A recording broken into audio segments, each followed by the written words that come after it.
আমি কোরআনের সুর মাঝে শুনেছি যে নাম, আজানের সুর মাঝেও শুনেছি ও নাম। আমি কোরআনের সুর মাঝে শুনেছি যে নাম, আজানের সুর মাঝেও শুনেছি ও নাম। ও নাম শুনেছি আমি আমার হৃদয়, হে রাসূল নবীজি তোমায়,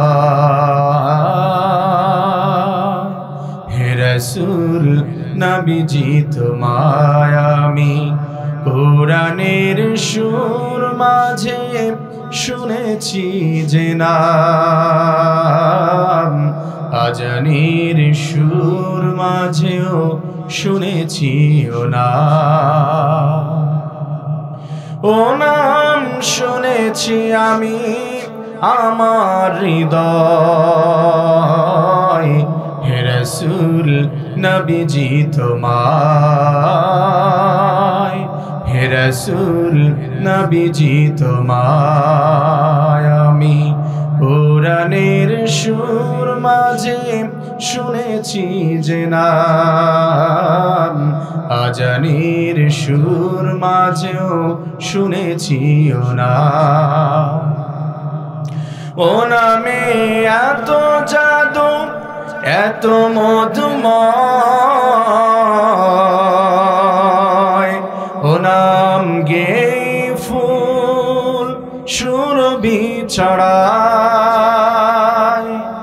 ও নামে এত জাদু এত মধুময়,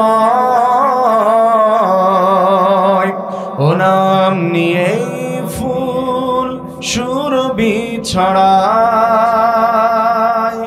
ও নামের সুর তুলে শুধু আমি চাই, হে রাসূল নবীজি তোমায়, হে রাসূল নবীজি তোমায়। আমি কোরআনের সুর মাঝে শুনেছি যে নাম, আজানের সুর মাঝেও শুনেছি ও নাম। আকাশের বুকে লেখা ও মধুর নাম, তামাম আলম কুল জানায় সালাম। আকাশের বুকে লেখা ও মধুর নাম, তামাম আলম কুল জানায় সালাম। ব্যথিত মানবতা খুঁজে ফিরে হায়, হে রাসূল নবীজি তোমায়, হে রাসূল নবীজি তোমায়। আমি কোরআনের সুর মাঝে শুনেছি যে নাম, আজানের সুর মাঝেও শুনেছি ও নাম। আমি কোরআনের সুর মাঝে শুনেছি যে নাম, আজানের সুর মাঝেও শুনেছি ও নাম। আলহামদুলিল্লাহ, অধ্যকার আয়োজিত সাতক্ষীরা জেলার আশাশুনি থানার দরগাপুর সিদ্দিকিয়া আলিম মাদ্রাসার উদ্যোগে আয়োজিত আজকের দ্বিতীয় 2 দিনব্যাপী তাফসিরুল কোরআন মাহফিলের সমাপনী অধিবেশনের সম্মানিত সভাপতি, বিশেষ অতিথিবৃন্দ, দূর দূরান্ত থেকে আগত আল্লাহ তাআলার মুহিব্বিন তুহিব্বিন আশিকিন জাকিরিন শাকিরিন মুরব্বিয়ান আওয়াম, উপস্থিত কলিজার টুকরো সমবয়সী যুবক বন্ধুগণ, স্নেহের ছোট ভাই, উপস্থিত দিন কায়েমের আন্দোলনের লড়াকু সৈনিক শহীদি কাফেলার আল্লাহ রাব্বুল আলামিনের জমিনে আল্লাহ তাআলার দ্বীন বাস্তবায়নের ক্ষেত্রে যাদের বিচরণ কলিজার সবটুকু জুড়ে স্থান দখলকারী সেই সমস্ত যুবক বন্ধুগণ উপস্থিত রয়েছেন পর্দার অন্তরালে অত্যন্ত শ্রদ্ধে আবেদা সালেহা সর্বগুণে গুণান্বিতা আমার মা ও বোনেরা, আমাদের সকল প্রশংসা সেই মহামহিম রাজাধিরাজ এই পৃথিবীর একচ্ছত্র অধিপতি আল্লাহ রব্বুল ইজ্জাত আল জালালের জন্য নিবেদিত, যে মহান রব্বুল আলামিন অত্যন্ত ভালোবেসে কবুল করে এই জান্নাতি পরিবেশে এসে বসার সঙ্গে সঙ্গে কোরআন হাদিস থেকে কিছু কথা বলার এবং শোনার জন্য তৌফিক দিয়েছেন। সেই মহান রব্বুল আলামিনকে খুশি করার জন্য হৃদয়ের সবটুকু ভালোবাসাকে প্রকাশ করে আসমান জমিনকে মুখরিত করে আল্লাহ তাআলার শেখানো ভাষায় আল্লাহ তাআলার দেওয়া জবান দিয়ে সবাই শুকরগুজার হচ্ছে আলহামদুলিল্লাহ। প্রাণ খুলে সবাই পড়ে আলহামদুলিল্লাহ, সবাই পড়ে রব্বানা লাকাল হামদ হামদান কাসীরান তাইয়িবান মুবারাকান ফীহি ইয়া রাব্বি লাকাল হামদু কামা ইয়ানবাগি লিজালালি ওয়াজহিকা ওয়া আযীমি সুলতানিকা। একটি দোয়া একসঙ্গে সবাই পড়ব, আল্লাহুম্মা বারিক লানা ফি রজব ওয়া শাবান ওয়া বাল্লিগনা রমাদান। প্রিয় ভাইরা, দোয়া করেছি কার কাছে? প্রশংসা হয়েছে কার? আসমান কার? জমিন কার? বিধান চলবে কার? পৃথিবীর কোন তন্ত্র মন্ত্র, কোন দল, কোন গোষ্ঠী, কোন জাতি কারো কথা মানতে চাই না, কারোর সামনে মাথা নত করতে চাই না, একমাত্র একজনের সামনে মাথা নত করতে চাই। মুসলমানের সন্তান সিংহের মতো আওয়াজ দিয়ে বলতে হবে, সে কে? প্রাণ খুলে বলেন কে? প্রিয় ভাইরা, সেই মহান রব আমাদেরকে একটি গ্রন্থ দিয়েছে। এই গ্রন্থ যদি কোনো ব্যক্তি, কোনো পরিবার, কোনো সমাজ, কোনো রাষ্ট্র মানতে পারে, এটা অনুযায়ী জীবন পরিচালনা করতে পারে, আল্লাহ রাব্বুল আলামিন তাদেরকে ডাইরেক্ট জান্নাতুল ফিরদাউসের অঙ্গীকার করে দিয়েছে। বলুন তো আমাদের সেই সংবিধানের নাম কি? জোরে বলেন কি? কোনো সন্দেহ আছে? এটা হিফজুল কোরআন আনতে বলেন। এই কোরআনুল কারীমে কোনো ভুল আছে? এই কোরআনে মানব জীবনের প্রত্যেকটি বিষয়ের সমাধান আছে না নাই? প্রাণ খুলে বলতে হবে, আছে না নাই? আমার প্রিয় ভাইয়ের, আসুন ভূমিকার দিকে যাব না, একটা কথা বলে সামনের দিকে যাওয়ার চেষ্টা করব। আজ এইখানে মাহফিল হওয়াতে আপনারা খুশি না বেজার? এই নাকি খুশির অবস্থা? সাতক্ষীরার কিন্তু অনেক গল্প শুনেছি যে সাতক্ষীরার জমি হচ্ছে উর্বর জমি। এইখানে কিছু কিছু মানুষের নামে স্লোগান দিয়েও তাদের নামে স্লোগান পাওয়া যায়নি। তো সেই জমিনে যদি আওয়াজ এরকম হয় তাহলে তো মন খারাপের বিষয়। প্রাণ খুলে বলুন না, আমাদের সৃষ্টিকর্তা কে? জোরে বলেন কে? আজ মাহফিলে আপনারা খুশি না বেজার? আমাদের দেশের বিভিন্ন জায়গায় মোড়ে মোড়ে মসজিদ, মাদ্রাসা, মাহফিল, এইগুলাতে কিছু কিছু মানুষের এখনো পর্যন্ত অ্যালার্জি, চুলকানি আছে না নাই?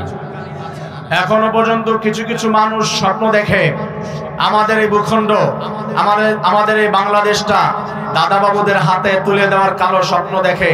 এমন কিছু মানুষ নামধারী, মুসলমানের ঘরে জন্ম নেওয়া, মুসলমানের নাম, গায়ের ভিতরে পাঞ্জাবিও দেয়, মাথায় মাথায় টুপিও দেয়, মাঝে মাঝে দাড়িও রাখে, মসজিদেও যায়, এখনো পর্যন্ত ইন্ডিয়ার দালালি করার জন্য, পা চাটার জন্য রেডি হয়ে আছে। এমন কিছু শয়তানের খারাজিল কে আছে না নাই?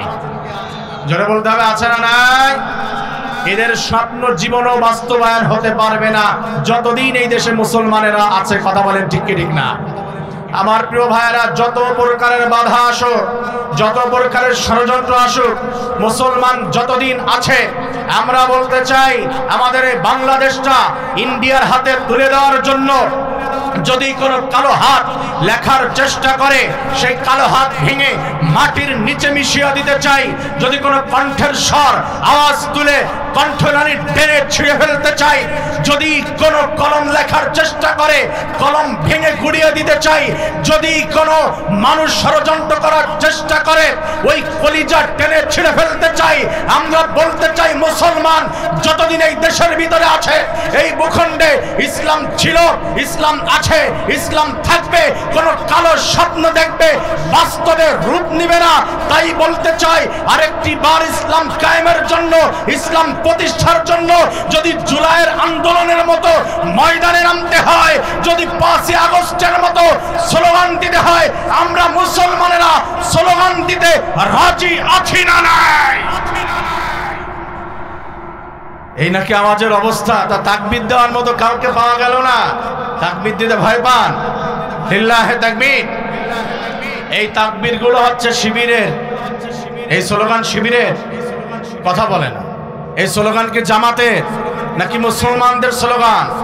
আমার প্রিয় ভাইরা, ইসলাম প্রতিষ্ঠার জন্য যদি ময়দানে নামতে হয়, ইসলাম প্রতিষ্ঠার জন্য যদি আমাদের হাতে হাত করা পড়তে হয়, যদি আরেকটি বার ডাক চলে আসে শাপলা চত্বরে যাওয়ার জন্য, আরেকটি বার ডাক চলে আসে আমাদের গণভবন ঘেরাও করার জন্য, আরেকটি বার ডাক চলে আসে গাজওয়ে হিন্দে শরীক হওয়ার জন্য, আমার রক্ত দিতে হবে, জীবন দিতে হবে, ফাঁসির মঞ্চে ঝুলতে হবে, ভাইয়ের লাশ পড়ে থাকবে, পিছনের দিকে যাব না। ইসলাম প্রতিষ্ঠার জন্য জীবন দিতে হলেও আল্লাহ তাআলার কোন কোন সৈনিক ইসলামের জন্য জীবন দিতে রাজি আছি, আল্লাহকে তো হাত তুলে দেখাই দেয়। স্টপ, দেখি পাওয়ারের অবস্থা কি। আপনারা সাইলেন্ট থাকেন। হ্যাঁ তাই বসো, তুমি বসো। লিল্লাহে তাকবীর। এদের সংখ্যায় বেশি কিন্তু পাওয়ারের ভাব ভালো মনে হলো না। দেখি পিছনের ভাইয়ের আওয়াজ দেন তো। আপনারা সাইলেন্ট থাকেন। লিল্লাহে তাকবীর।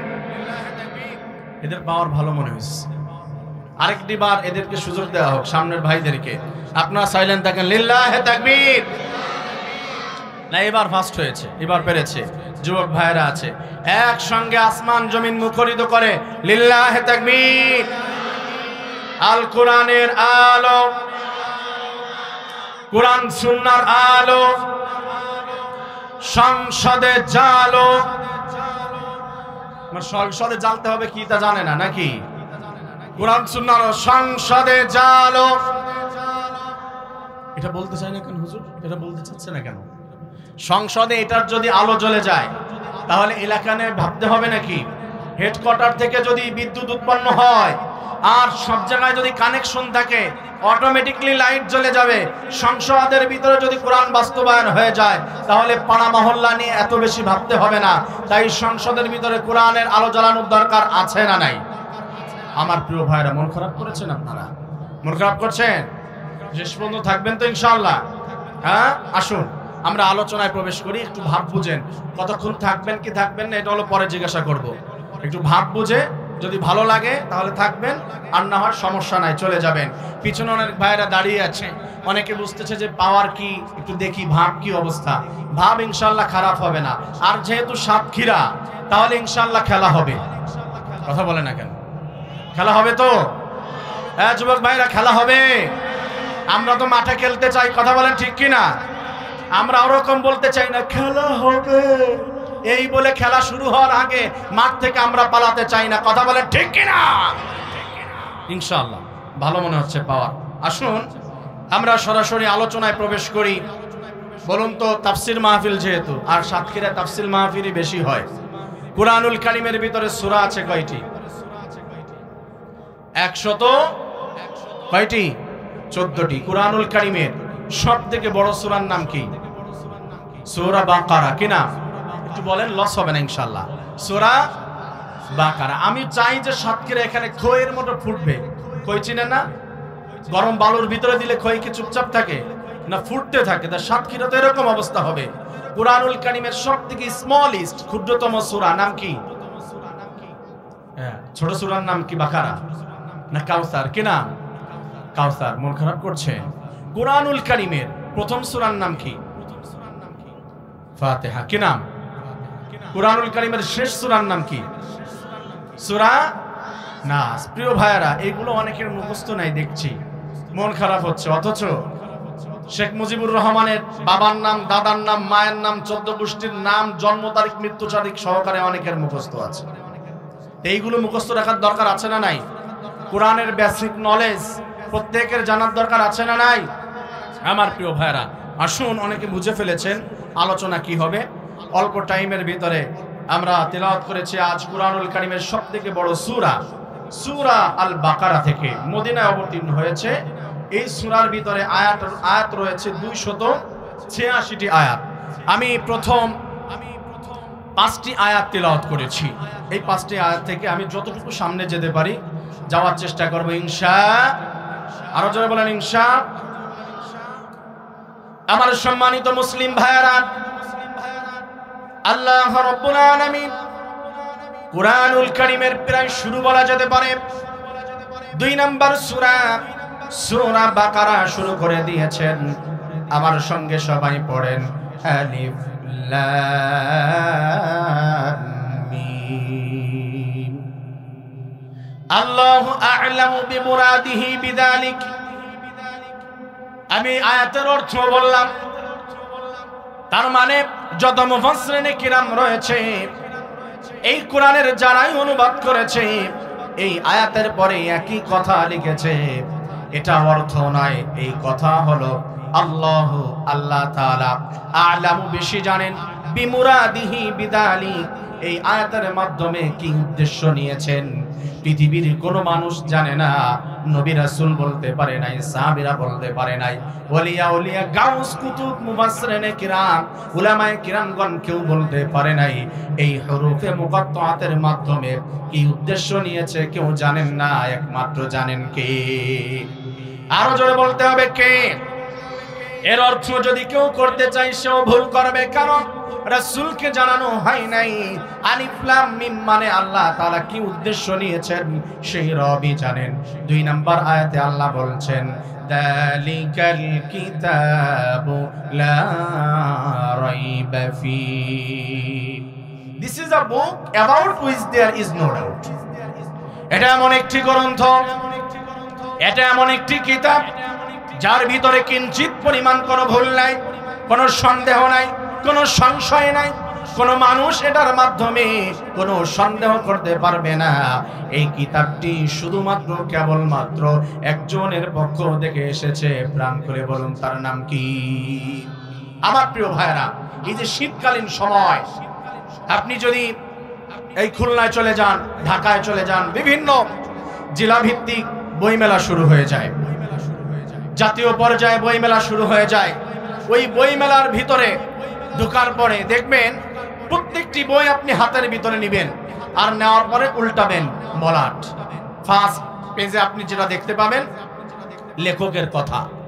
সেইখানে লেখক লিখে দেয় তার নাম, অ্যাড্রেস দিয়ে, ইমেল অ্যাড্রেস দিয়ে দেয়, ফোন নাম্বার দিয়ে দেয়, তার বাড়ির অ্যাড্রেস দিয়ে দেয়, কোথায় কি করে ডিটেলস লিখে দেওয়ার পরে বলে, পাঠক পাঠিকা ভাই বোনেরা, আপনারা যদি আমার এই বইয়ের মধ্যে গ্রামারের দিক দিয়ে, শব্দের দিক দিয়ে, তথ্যের দিক দিয়ে, বানানের দিক দিয়ে কোনো প্রকারের কোনো ভুল পান আমাকে জানিয়ে দিবেন, আমি পরবর্তীতে সংশোধন হয়ে যাব, আমার কারেকশনগুলো আপনারা দিয়ে দিবেন। আমার প্রিয় ভাইয়েরা, প্রত্যেকটি বই শুরুতে এবং শেষে এই কথাগুলো লিখে দেয়, আর শুরুতেই সারেন্ডার করে যে আমার ভুল থাকতে পারে, 100% আমার ভুল রয়েছে। অথচ কুরআনুল কারীম এমন একটি কিতাব যার শুরুতে আল্লাহ তাআলা কোরআনের সার্টিফাই করেছেন। আল্লাহ রাব্বুল আলামিন শুরুতেই বলেছেন, ভূমিকা দেওয়ার পরে সূরা ফাতিহা, তারপরে আল্লাহ বলেছেন যালিকাল কিতাবু লা রাইবা ফি। এই কিতাবের ভিতরে কোনো সন্দেহ নাই, কোনো ভুল নাই। আমার প্রিয় ভাইয়েরা, আল্লাহ রাব্বুল আলামিন কেন কুরআনুল কারীমের শুরুতেই বলা যায়, কেন আল্লাহ তাআলা বলল যে কোরআনের ভিতরে কোনো ভুল নাই? কারণ হলো কুরআনুল কারীম সর্বপ্রথম নাজিল হওয়ার পরে কাফেরেরা বলা শুরু করে দিয়েছিল এটা কোনো আল্লাহ তাআলার কথা নয়, এটা মানুষের কথা, এটা কোনো কবির কথা, এটা কোনো জিনের কথা, এটা মুহাম্মদ তোমার নিজের কথা আমরা বিশ্বাস করি না, তোমার সৃষ্টিকর্তার কথা। তাই তো আল্লাহ রাব্বুল আলামিন শুরুতেই চ্যালেঞ্জ করে দিলেন, কাফেরেরা শুনো, আমার এই কুরআনুল কারীমের ভিতরে কিঞ্চিত পরিমাণ কোনো ভুল নাই। না নাউজুবিল্লাহ, সুবহানাল্লাহ পড়বেন না? মন খারাপ করছেন? জোরে পড়েন না সুবহানাল্লাহ। আমার প্রিয় ভাইয়েরা, সেই জামানার এত বড় বড় লেখক ছিল, তৎকালীন যুগের লেখকদের অ্যারাবিক ইউনিভার্সিটিতে বর্তমান তাদের লিখনি পড়ানো হয়। এত বড় সাহিত্যিক ছিল, মুহূর্তে মুহূর্তে তারা কবিতা আবৃত্তি করে ফেলতো। আল্লাহ রাব্বুল আলামিন কুরআনুল কারীম পাঠানোর পরে তারা বলল, এটা আমাদের বিশ্বাস হয় না মুহাম্মদ, তুমি নিজের থেকে কবিতা আবৃত্তি করেছো বা কার থেকে শিখে এনেছো। কুরআনুল কারীমকে কবিতা বলা যেতে পারে, কারণ হলো কুরআনের এক এক সূরা তেলাওয়াত করলে এক এক প্রকারের মজা আল্লাহ রাব্বুল আলামিন রেখে দিয়েছে। আমার সঙ্গে সবাই পড়ুন, বুঝবেন। ওয়াশ-শামসি ওয়া দুহাহা ওয়াল কমারি ইযা তালাহা ওয়ান নাহারি ইযা জাল্লাহা। এভাবে আরেক সূরার মধ্যে গেলে আপনি একই অবস্থা দেখতে পাবেন। আপনি যদি পড়েন কুল আউযু বিরাব্বিন নাস মালিকিন নাস ইলাহিন নাস, প্রত্যেকটি আয়াতের শেষে সিনের একটা মিল রেখে দিয়েছেন কে? এভাবে যদি আপনারা পড়েন সূরা ইয়াসিন, আমার সঙ্গে সবাই পড়েন ইয়াসিন ওয়াল কুরআনিল হাকীম ইন্নাকা লামিনাল মুরসালিন। আপনি যদি সূরা রহমান পড়েন, আর রহমান আল্লামাল কুরআন খালাকাল ইনসান। রাস্তে বলেন আল্লাহু আকবার। মিল আছে না নাই? আপনি সূরা ওয়াকিআ পড়েন, ইযা ওয়াকাআতিল ওয়াকিআ লাইসা লিওয়াকাআতিহা কাযিবা খাফিদাতুর রাফিআ ইযা রুজ্জাতিল আরদু রাজ্জা ওয়া বুসাতিল জিবালু বাসসা ফাকানাত হাবাআম মুনবাত্তা। আল্লাহু আকবার। এত সুন্দর মিল দেখার পরে এক জায়গায় পড়লে মনে হয় কবিতা আবৃত্তি করছি, আরেক জায়গায় পড়লে মনে হয় প্রবন্ধ রচনা পড়ছি। এত সুন্দর মিল দেখার পরে কাফেররা বলা শুরু করে দিল যে তুমি তো কবিতা আবৃত্তি করো। আমার প্রিয় ভাইয়েরা,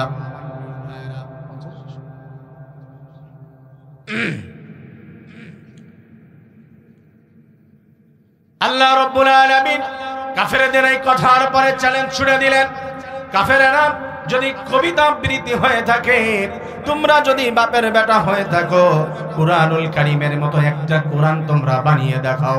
আমার প্রিয় ভাইরা বলুন তো, আল্লাহ তাআলা চ্যালেঞ্জ দেওয়ার পরে কাফেরেরা একটা কোরআন বানাতে পেরেছিল নাকি? আল্লাহ তাআলা বলল, কুল্লা ইনিজতামাআতিল ইনসু ওয়াল জিন্নু আলা আন ইয়াতু বিমিসলি হাযাল কুরআন। কাফেরেরা তোমরা শোনো, চারটি দফায় আল্লাহ তাআলা চ্যালেঞ্জ করে দিলেন। এক নাম্বার চ্যালেঞ্জ হলো, তোমরা যদি পারো, মুসলমানেরা ভালো করে শুনেন, তোমরা মানুষেরা একসঙ্গে বসে যাবে আর তোমাদের সঙ্গে জিনদেরকেও তোমাদের সহযোগী হিসেবে পাশে নিয়ে নিবে, আর তোমরা চেষ্টা করো একটা কোরআন বানানোর জন্য। কাফেররা হাজারবার চেষ্টা করার পরেও তাদেরকে ব্যর্থ বানিয়ে দিলেন কে?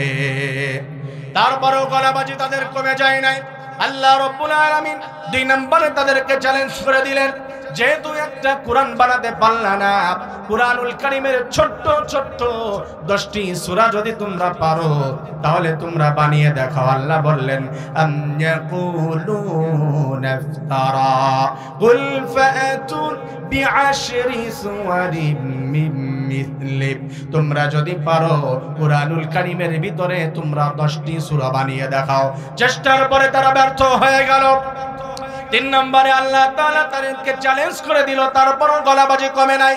আল্লাহ তাআলা বললেন, ওয়া ইন কুনতুম ফি রাইবিম মিম্মা নাযালনা আলা আবদিনা ফাআতু বিসূরাতিন মিন মিথলিহি ওয়াদউ শুহাদাআকুম মিন দুনিল্লাহ ইন কুনতুম সাদিকিন।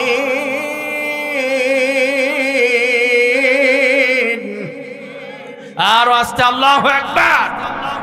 এই কাফেররা শোনো, তোমরা যারা এই কোরআনের প্রতি সন্দিহান, তোমরা যারা সন্দিগ্ন, কোরআন নিয়ে সন্দেহ করো, এটা আমি আল্লাহ তাআলার কথা নয়, আমার কোন মানুষের কথা, আমার রাসূলের কথা তোমরা বলো। তোমরা যদি পারো তাহলে তোমরা কোরআনের ভিতরে একটা আয়াত বানিয়ে দেখাবে, তোমরা একটা অংশ, ছোট্ট একটা সূরা, এটা তোমরা বানিয়ে দেখাবে। আমার প্রিয় ভাইরা, আপনারা বলুন তো কাফেররা সক্ষম হয়েছিল নাকি? এরপরেও তারা এই কথা বন্ধ করেন নাই। আল্লাহ রাব্বুল আলামিন 4 নম্বর দফায় তাদেরকে চ্যালেঞ্জ করে দিলেন, এ কাফেররা শুনো, ফালয়াতু বিহাদিসিম মিথলিহি ইন কানু সাদিকিন। একটা অংশ বানাও, একটা আয়াত বানাও, যদি তোমরা পারো ছন্দের সঙ্গে, পংক্তির সঙ্গে, অর্থের সঙ্গে মিল দিয়ে যদি পারো একটা আয়াত বানিয়ে দেখাও। একজন সাহাবী আবেগপ্রবণ হয়ে সূরা কাউসারের 2টি অংশ দিয়ে চ্যালেঞ্জ করা হলো। বলুন তো সূরা কাউসার কত বড়? হ্যাঁ, কয় লাইন? হ্যাঁ, কয় লাইন? 3 লাইন? 1 লাইন? কয় লাইন? 1 লাইনের মধ্যে সীমাবদ্ধ। আমি আপনাদেরকে বলি, এই যে মাদ্রাসাটি প্রতিষ্ঠিত করা হয়েছে, কয় তলা? 2 তলা, তাই না? এই মাদ্রাসার ফাউন্ডেশন 3 তলা। আমি জাস্ট এক্সাম্পল, 3 তলা ফাউন্ডেশন। একজন কন্ট্রাক্টর ইঞ্জিনিয়ার এসে বলছে, আরে এটা কোনো ব্যাপার, কোন ডিজাইন হলো? বলা হলো, আপনি যদি পারেন, এটা ডিজাইন হয়নি আপনার কাছে, কত মিলি রড দেওয়া হয়েছে, ফাউন্ডেশন কতটুকু নিচে মাটির থেকে তুলে উঠানো হয়েছে, ঢালাই দিয়ে ডিটেইলস তাকে বলে দেওয়া হলো। প্রথম তলা দেখবেন ডিজাইন, দ্বিতীয় তলাও দেখবেন, তৃতীয় তলা এই আঙ্গিকে কেমন হবে পারলে আপনি বানিয়ে দেখান। উনাকে সব দেওয়ার পরে ডিটেইলস, উনি যদি 3 নম্বর তলা বানাতে না পারে, বলুন তো ওকে কি কোনো কন্ট্রাক্টরের জাত বলা যায়? কথা বলেন। আমি শর্ট করে বলছি, কাফেররা বলল যে আমরা বিশ্বাস করি না, এটা তোমার সৃষ্টিকর্তার কথা। কোরআনের ফাউন্ডেশন দেওয়া হলো, বোঝানোর জন্য বলছি। সূরা কাউসারের বিসমিল্লাহির রহমানির রহিম 1 নম্বর তালা 1 নম্বর আয়াত, ইন্না আ'তাইনাকাল কাউসার। 2 নম্বর তালা মনে করেন 2 নম্বর আয়াত, ফাসাল্লি লিরাব্বিকা ওয়ানহার। তাদেরকে দিয়ে দেওয়া হলো হাতের ভিতরে, তোমরা পারলে বানিয়ে দেখাও। 3 নম্বর অংশ কি হবে? হাতের ভিতরে নেওয়ার পরে ব্রেন হ্যাং হয়ে যায়, বানাতে পারে না। তৎকালীন যুগের ইন্টারন্যাশনাল কবি, নোবেল প্রাপ্ত কবি, সেই জামানার ভাষায় বলছি, সব থেকে বড় কবি, কবি লাবিদের কাছে চলে গেল। লাবিদ, তুমি বলো, কোরআন দিয়ে চ্যালেঞ্জ করা হয়েছে, আমরা নাকি আয়াত বানাতে পারবো না, একটা আয়াত বানাতে সক্ষম হই নাই, তুমি পারবে নাকি? কবি লাবিদ বলল, এটা কোনো ব্যাপার না, বারান্দায় বসো, একটু পরে রেজাল্ট দিচ্ছি। হাতের ভিতরে আয়াত নিয়ে বারবার তিলাওয়াত করতেছে। 1 ঘন্টা পরে জিজ্ঞাসা করা হলো, কবি লাবিদ কয়টা কবিতা আবৃত্তি করেছো কোরআনের এগেইনস্টে? কবি লাবিদ বলে, একটাও বানাতে পারি না, 1 লাইনও লিখতে পারি নাই। সন্ধ্যার সময় জিজ্ঞাসা করা হয়, পারি নাই। রাতের বেলা, 1 দিন নয় 2 দিন নয়, কবি লাবিদ ব্যর্থ হয়ে গেল। তাদেরকে ফিরিয়ে দিল, যাও, কয়েকদিন পরে তোমাদেরকে আমি বানিয়ে তোমাদের কাছে নিয়ে আসব। কবি লাবিদ রেডি করে ফেললো কুরআনুল কারীম, হাতের ভিতরে নিয়ে বারবার তিলাওয়াত করছে। 3 নম্বর অংশ বানাতে হবে, ইন্না আ'তাইনাকাল কাউসার ফাসাল্লি লিরাব্বিকা ওয়ানহার। কুরআনুল কারীম দেখে সব অর্জনের জন্য নয়, কুরআন বানানোর জন্য পড়ছে। আমার প্রিয় ভাইয়েরা, বুঝে পড়ুক আর না বুঝে পড়ুক, যেই উদ্দেশ্যে পড়ুক না কেন, কুরআন নিয়ে গবেষণা করলে, কুরআন পড়লে পরিবর্তন করে দেয় কে? প্রাণ খুলে বলতে হবে কে? কবি লাবিদ কয়েকদিন পরে কাফেরদেরকে ডাকলো, তোমাদেরকে সারপ্রাইজ দিব। সারপ্রাইজ কেমন? আমি যে বলেছিলাম সূরা কাউসারের 3 নাম্বার অংশ তোমাদেরকে বানিয়ে দেখাবো, আমি সেটা বানিয়ে ফেলেছি, তোমরা আসো। বলছে আমাদের হাতের ভিতরে দিয়ে দেন, আমরা মুসলমানদের মুখের উপরে ছুঁড়ে মারবো। বলছে না, হাতের ভিতরে দেওয়া যাবে না, যেহেতু বিশাল একটা ব্যাপার, একটা সম্মিলনের ব্যবস্থা করো, ওইখানে গিয়ে দিব। হাজার হাজার মানুষকে জমায়েত করা হলো, সম্মিলনের ব্যবস্থা করা হলো। ডাক দাও মানুষদেরকে, তাদের সামনে জানিয়ে দিব। সবাই অবাক হয়ে হাজির হয়ে গেল। কবি লাবিদ বলছে এখন তোমাদেরকে জানিয়ে দেই সূরা কাউসারের 3 নাম্বার অংশ কি বানিয়েছি, আমার সঙ্গে সবাই পড়ুন। তখন উনি তিলাওয়াত করে শোনাচ্ছেন, ইন্না আতাইনাকাল কাউসার ফাসাল্লি লিরাব্বিকা ওয়ানহার হাযা লাইসা মিন কালামিল বাশার। বলো নাকি? হ্যাঁ, এই ভাইরা হয়েছে, মিলেছে? মিললো না মিললো, চিরলো তো একটু চিরেছে, মেলে নাই কিন্তু চিরেছে। এই 3 নাম্বার অংশ শুনে আপনারা অনেকে অর্থ জানেন না। কাফেরেরা অবাক দৃষ্টিতে তাকিয়ে থাকলো। কবি লাবিদ তুমি কি বললা? কবি লাবিদ বলেছে 3 নাম্বার অংশ আমার কলিজার কথা, আপনারা তো অর্থ বোঝেন নাই। কবি লাবিদ বলেছেন হাযা লাইসা মিন কালামিল বাশারের অর্থ হলো 1 নাম্বার আয়াত, ইন্না আ'তাইনাকাল কাউসার ফাসাল্লি লিরাব্বিকা ওয়ানহার। 1 নাম্বার আয়াত, 2 নাম্বার আয়াত, এটি হলো হাযা। এই 2টি আয়াত লাইসা কখনোই হতে পারে না মিন কালামিল বাশার, এটা কোনো মানব রচিত গ্রন্থ হতে পারে না, কবিতা হতে পারে না, এটা কোনো মানুষের কথা, কোনো জিনের কথা হতে পারে না। আর কাফেররা শুনো, এটা শুধু আমার হাতের লেখনী নয়, এটা আমার কলিজার কথা। এই কথার উপরে আমার 100% বিশ্বাস রয়েছে। এটা কোনো মানব রচিত কবিতা নয়, কোনো গ্রন্থ মানুষের নয়, এটা কেবলমাত্র শুধুমাত্র আমি সৃষ্টিকর্তা আল্লাহ তাআলার কথা। আর এই কথার উপরে আমার ঈমান, আমি পড়ে নিলাম লা ইলাহা ইল্লাল্লাহু মুহাম্মাদুর রাসূলুল্লাহ। আমার প্রিয় ভাইয়েরা, সেই জামানায় ব্যর্থ নয়। ডক্টর মরিস বুকাইলির নাম শুনেছেন, উনিও ব্যর্থ হয়েছে, কোরআন নিয়ে রিসার্চ করতে গিয়েছে। তার মানে এই কোরআনুল কারীমের ভিতরে কোনো ভুল? আসতে বলেন, এই কোরআন কার কথা? এই কোরআনে মানুষের জীবনের প্রত্যেকটি বিষয় আছে না নাই? কান খুলে বলতে হবে, আছে না নাই? প্রত্যেকটি সমাধান কোরআনে আছে না নাই? এই কোরআনের ভিতরে সমাজনীতি আছে না নাই? এতটুকু আওয়াজে হবে না তো? প্রাণ খুলে আছে না নাই? এই কোরআনে অর্থনীতি আছে না নাই? এই কোরআনে রাজনীতি আছে না নাই? কথা বলেন, রাজনীতি নাই? কেউ যদি বলে কোরআন দিয়ে তেলাওয়াত করবেন, কোরআন দিয়ে নামাজ আদায় করবেন, তারাবির সালাত পড়বেন, কিন্তু কোরআন দিয়ে শিক্ষানীতি পরিবর্তন করতে আসবেন না, অর্থনীতি পরিবর্তন করতে আসবেন না, কোরআন দিয়ে রাজনীতি পরিবর্তন করতে আসবেন না। কোরআনে রাজনীতি নাই। আমরা বলতে চাই, আমাদের মক্তবের বাচ্চারাও জানে যে কোরআনে রাজনীতি আছে, ইসলামে আছে। এই সমস্ত কথা যদি কেউ বলে, আমরা বলতে চাই, আপনি এই তাকবীর দিলে যাদের ভিতরে ঈমান নেই তাদের ঈমান কমে না বাড়ে? হ্যাঁ, যাদের ভিতরে ঈমান নেই তাদের ভিতরে আরো জ্বালাপোড়া সৃষ্টি হয়, আর যাদের ভিতরে ঈমান আছে ঈমান বাড়িয়ে দেয় কে? আমার প্রিয় ভাইয়েরা, আমরা বলতেছিলাম শেষ কথা যেটা, সেটা হলো যে কোরআনুল কারীমের ভিতরে রাজনীতি নাই। এই সমস্ত কথা যদি কেউ বলে ইসলামে নাই, আমরা বলতে চাই আপনারাও নতুন করে মালায়নদের দাদা বাবুদের পা চাটার জন্য রেডি হয়েছেন। আপনার ভিতরে ইসলামের ন্যূনতম জ্ঞান পর্যন্ত নাই। আপনি কালিমা পড়ে তওবা করে মুসলমান হব না পর্যন্ত মুসলমানেরা আপনাদেরকে নিতা মানতে চায় না। কথা বলেন ঠিক কি ঠিক না? আলোচনা ঠিক কিনা? কোরআন মানতে চাই আমরা ইনশাআল্লাহ প্রত্যেকটি পর্যায়ে। আমার প্রিয় ভাইয়ের, আসুন, আমি বলছিলাম যালিকাল কিতাবু লা রাইবা ফি, এটার থেকেই তো সামনে যেতে পারলাম না।